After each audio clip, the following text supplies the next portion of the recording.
Hey guys, how are you? Well, look, had a final productive day in Israel. Today I was mostly focused on meeting with the Ministry of Defense in Israel, understanding the security situation on the ground in Gaza, and obviously meeting with some of our military personnel as well.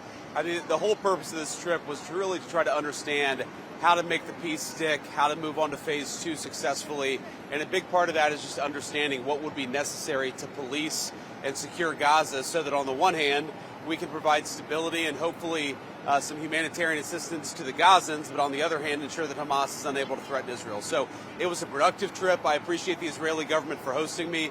Really appreciate all the folks from Central Command in particular who are trying to make this peace stick. It's very important for our country, and I think that we're on a very good pathway.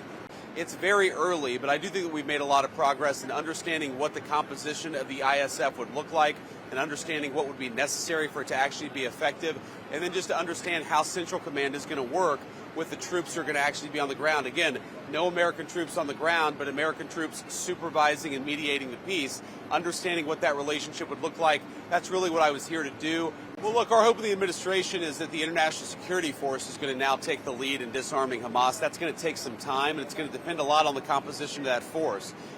There are certain countries who I expect will be quite good at it. There are other countries that can play a role, but I don't think are going to be quite as useful. But a lot of that depends on which forces actually come to bear and how we're actually able to implement this phase 2 of the peace plan.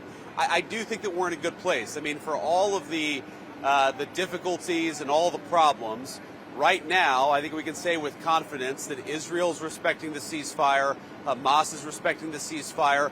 Well, I think that we could actually have tens of thousands of Gazans moving into southern Gaza, where, again, you have the Hamas-free zone in the next couple of months, and then tens of thousands beyond that. I think the hope is to rebuild Rafah over the next 2 to 3 years, and theoretically you could have 500,000 people live in a rebuilt Rafah. But again, it's going to be sequencing. You're going to have first some people, and then more, and then hopefully in a couple years, 500,000 people living in security, living in comfort, and also living in a situation where they're not threatening their Israeli neighbors. Oh yeah, that was weird. I was sort of confused by that. Now, I actually asked somebody about it, and they told me that it was a symbolic vote, some symbolic vote to recognize or a symbolic vote to annex the West Bank.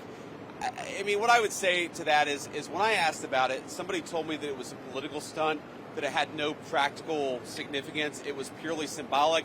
I mean, look, if it was a political stunt, it was a very stupid political stunt, and I personally take some insult to it.